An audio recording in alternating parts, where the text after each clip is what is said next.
Hola, ¿qué tal estáis, hermanos y amigos? Un día más quiero compartir con vosotros la palabra del Señor y viendo que bueno, vamos a celebrar, estamos celebrando o se ha celebrado el Día de la Madre, quería hablar de un tema que tal vez se trata poco y bueno, y con los acontecimientos, pues creo que es bueno, refrescante tratarlo y, y hablar de este tema. Vamos a hacer una oración poniendo este tiempo a la mano del Señor. Gracias, Señor, una vez más. Estamos en tu presencia, compartiendo tu palabra. Esperamos que esta palabra, Señor, llegue a muchos sitios. Que me hable, Señor, que nos hable y estemos dispuestos a practicarla y hacerla una realidad en nuestra vida. En nombre de Jesús, amén. Lo dicho, vamos a leer un texto muy conocido ya. Se encuentra en Lucas 26, Lucas 1, 26, capítulo 1, ¿vale? Del 26, en este caso, al 33. Lucas 1, 26 al 33. Dice la palabra del Señor. Al sexto mes, el ángel Gabriel fue enviado por Dios a una ciudad de Galilea, llamada Nazaret, a una virgen desposada con un varón, que se llamaba José, de la casa de David, y el nombre de la virgen era María. Y entrando el ángel en donde ella estaba, dijo: Salve, muy favorecida, el Señor es contigo.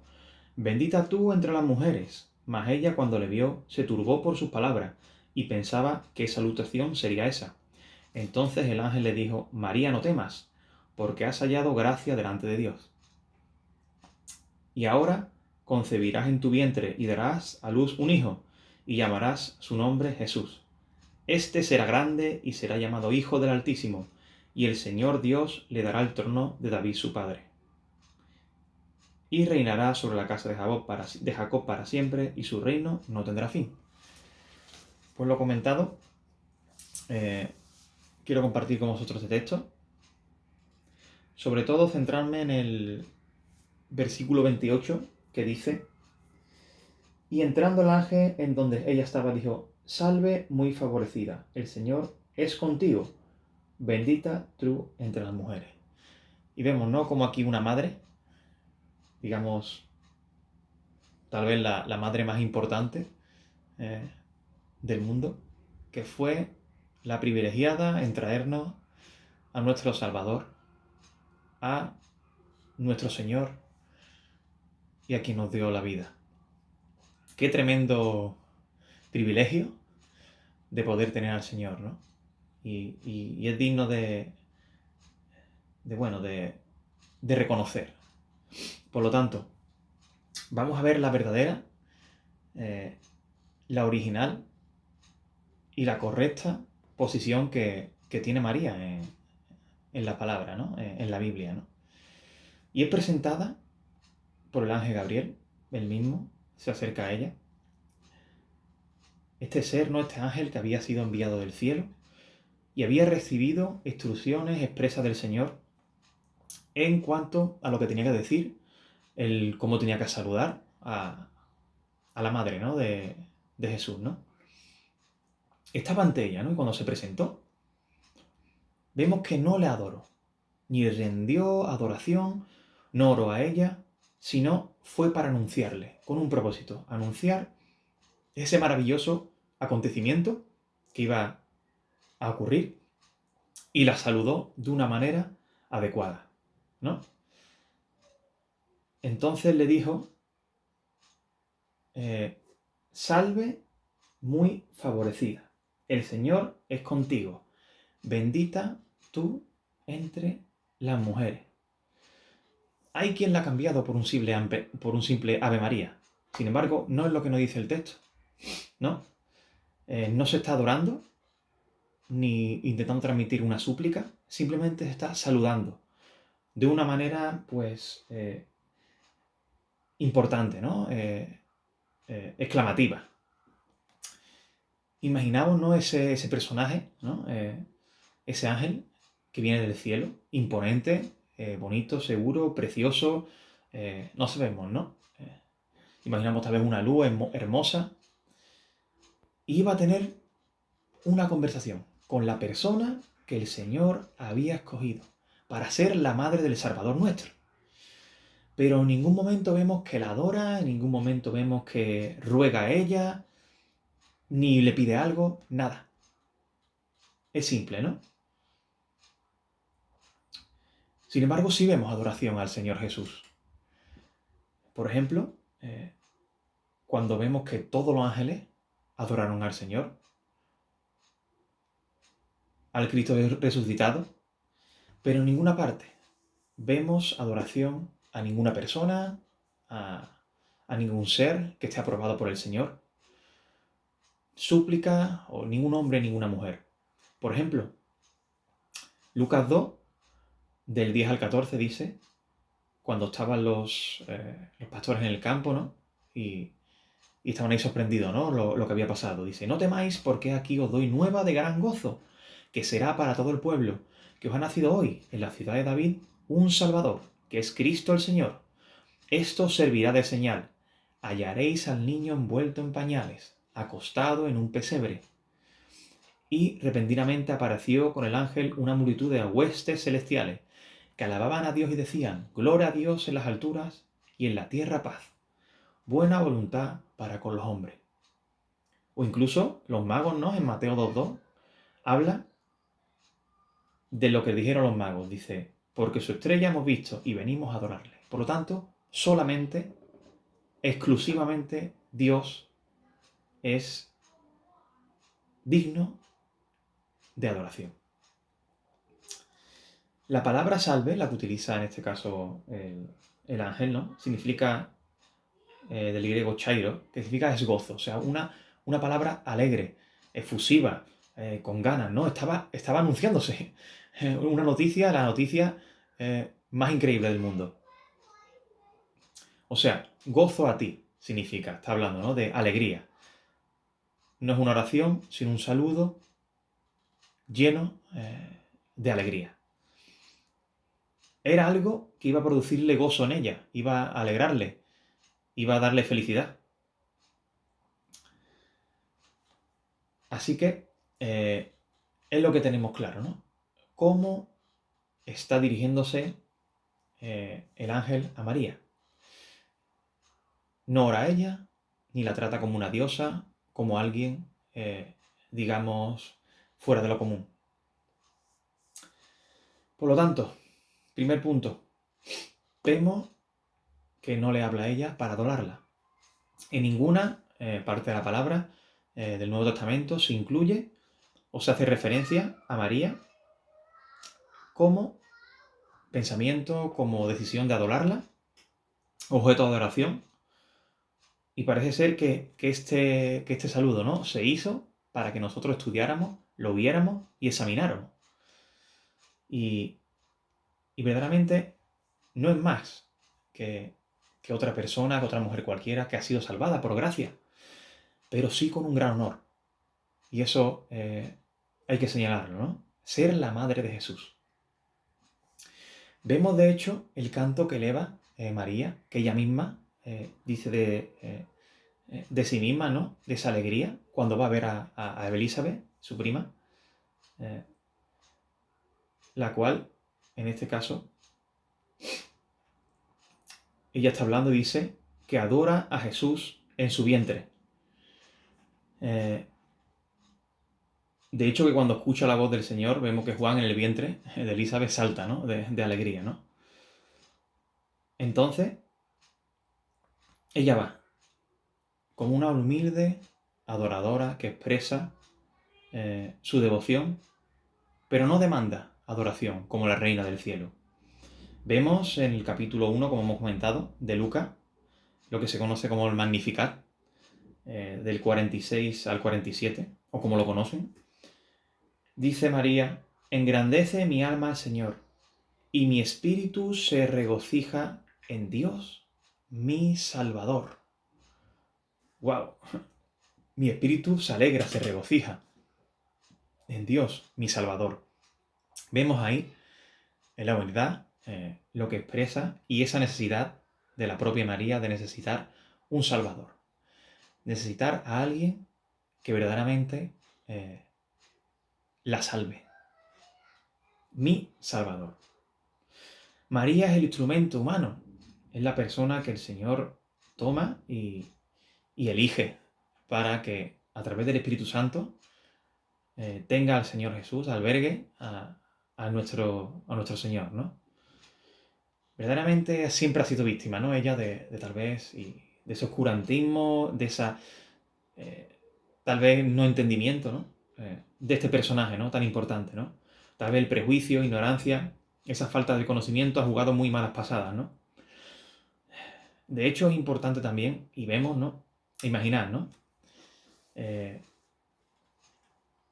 Esa persona, ¿no? Ese niño cuando tuvo y nació, seguramente habría habladurías, ¿no? De, bueno, tu padre, quién fue tu padre, tal y que cual, ¿no?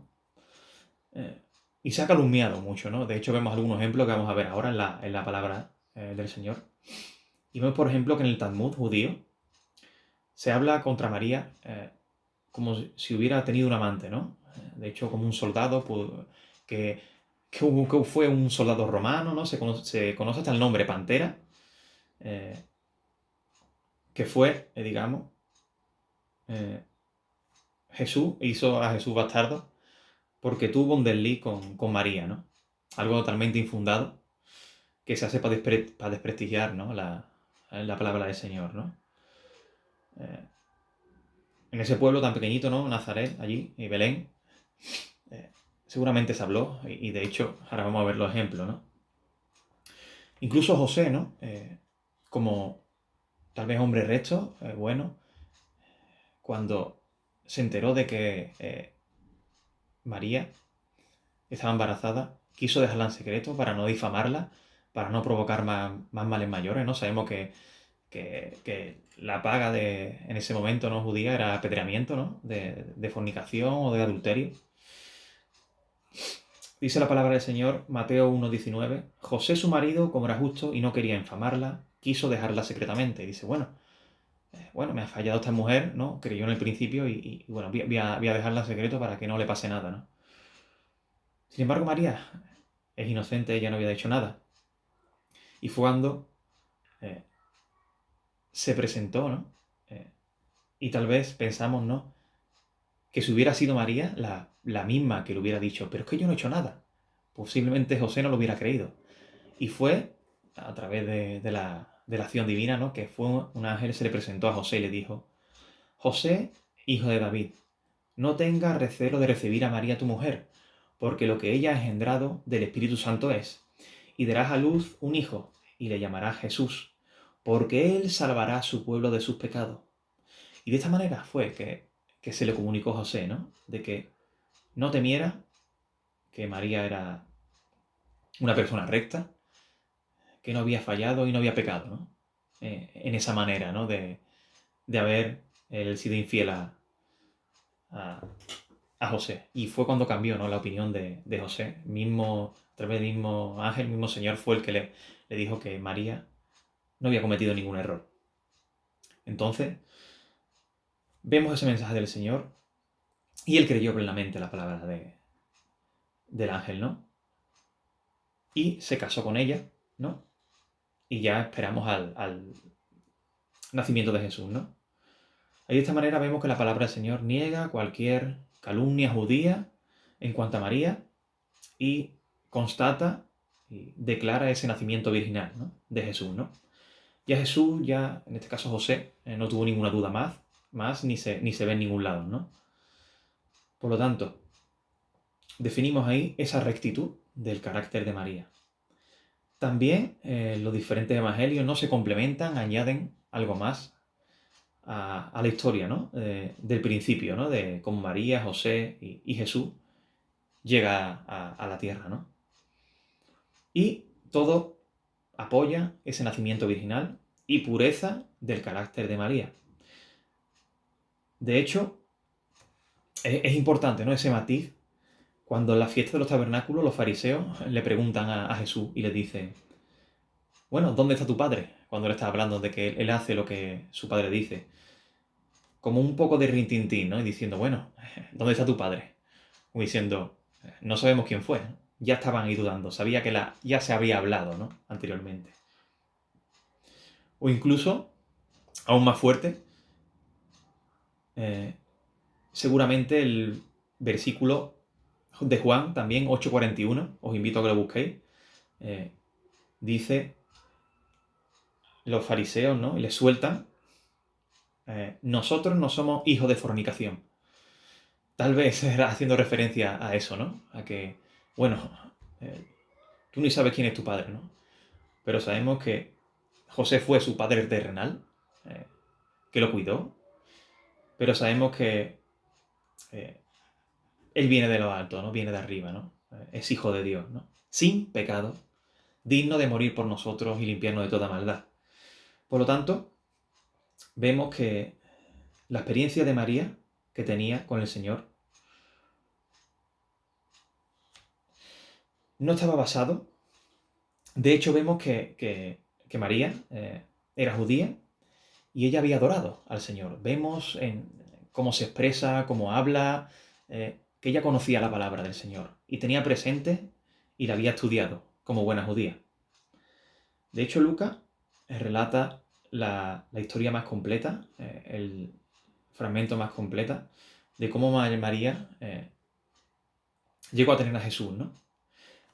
Lucas lo habla y lo describe con gracia, con mucha delicadeza, ¿no? Ese encuentro, ¿no? De Jesús, de María con el ángel, ¿no? Y ya sabía, y había leído ya, ¿no? En el Antiguo Testamento, ¿no? Lo que era antes, bueno, pues los diferentes textos, ¿no? Lo que conocemos ahora como Antiguo Testamento. Pero ya sabía de que una persona, estaba profetizado, iba a albergar al Hijo de Dios. Y ella no se imaginaba que podía ser ella, ¿no? Que iba a tener ese privilegio, ¿no? Por eso fue que le dijo, ¿no? No temas, María, porque has hallado favor con Dios. Y tendrás y concebirás en tu seno, y darás a luz un hijo, y le pondrás su nombre Jesús. Será llamado Hijo del Altísimo, y Dios le dará el trono de David. Y reinará sobre la casa de Jacob eternamente, como hemos hablado antes, ¿no? Y vemos esa personalidad, digamos, cómo Dios a través del ángel se comunica con ella, la llama por su nombre, le dice María, ya la conocía. ¿Hay algo más cercano que llamar a alguien por su nombre? Vemos a Dios, ¿no? A Jehová interesado en personas como se puede interesar y se interesa ahora por cada uno de nosotros. No es un Dios lejano, no es un Dios que yo me acerco a Él por miedo, algo que me vaya a pasar. No, es un Dios cercano, amoroso, nos llama por nuestro nombre, nos reconoce, Él nos ama. Y fue María la misma y vemos que ella comprende esa realidad, ¿no? De que Dios es un Dios personal y de que está interesado en los individuos, en cada persona, en concreto de que Él la que ha creado, ¿no? Y eso es lo que pasa con cada uno de nosotros. Él nos cuida, nos ama, nos conoce y nos llama a cada uno por nuestro nombre. No busca que lo adoremos en masa, busca que los adoremos en verdad, de corazón.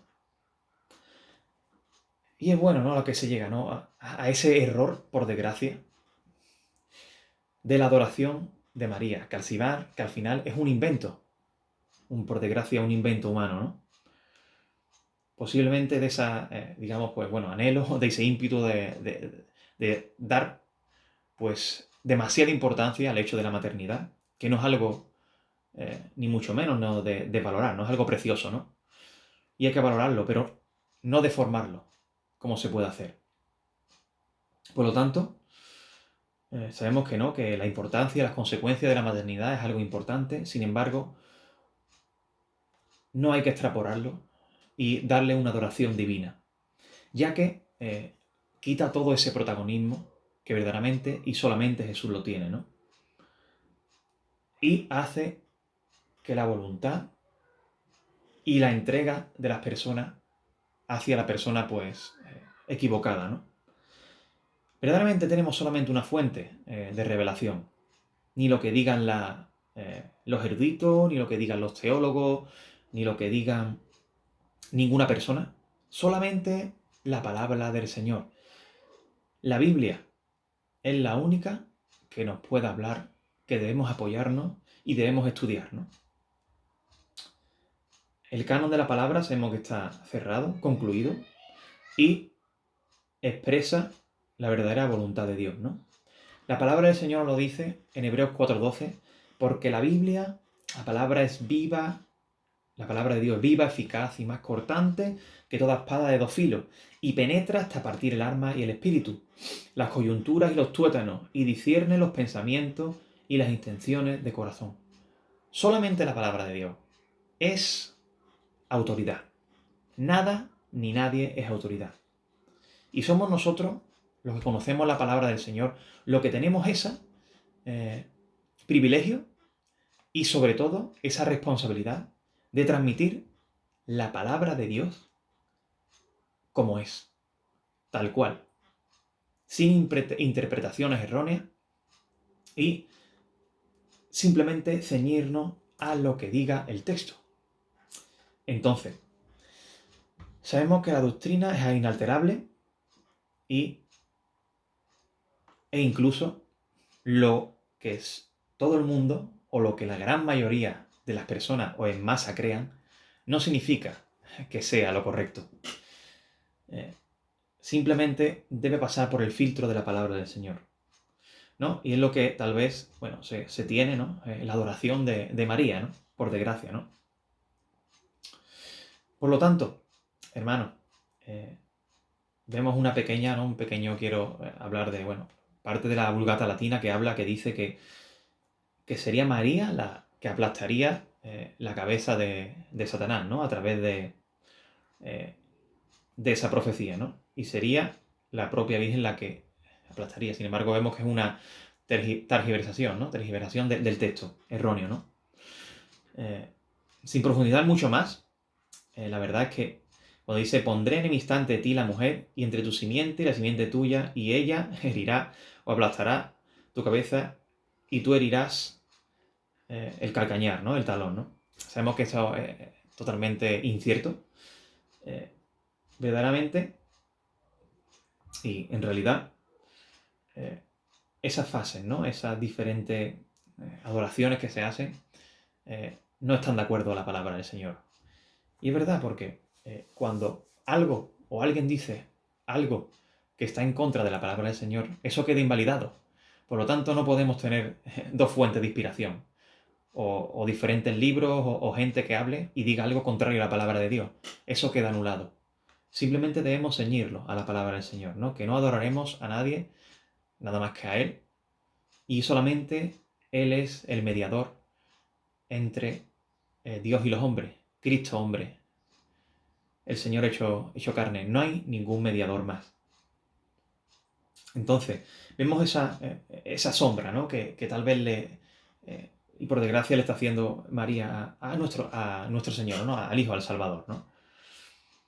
De hecho, la palabra del Señor solamente, después de los evangelios, una sola vez se le nombra, y es en el Hecho de los Apóstoles, y nunca se le vuelve a encontrar más, ¿no? En el Nuevo Testamento. Pablo, de hecho, no la nombra nunca, y tampoco la vio.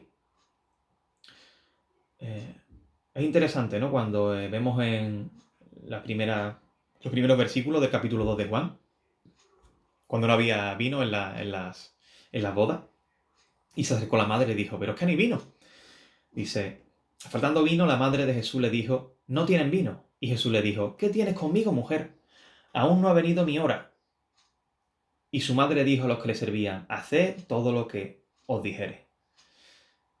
Y de hecho, cuando también se agolpaban las multitudes para escucharlo, y sabiendo que estaban ahí sus madres y sus hermanos, ¿no? De Jesús, no lo atendió, y atendió a lo que verdaderamente necesitaban, ¿no? Que eran las multitudes lo que deseaban y anhelaban escuchar la palabra del Señor, ¿no?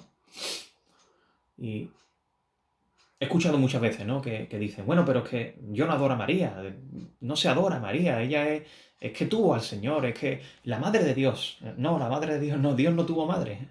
Solamente fue el medio privilegiado y tuvo la honra de albergar a nuestro Señor, ¿no?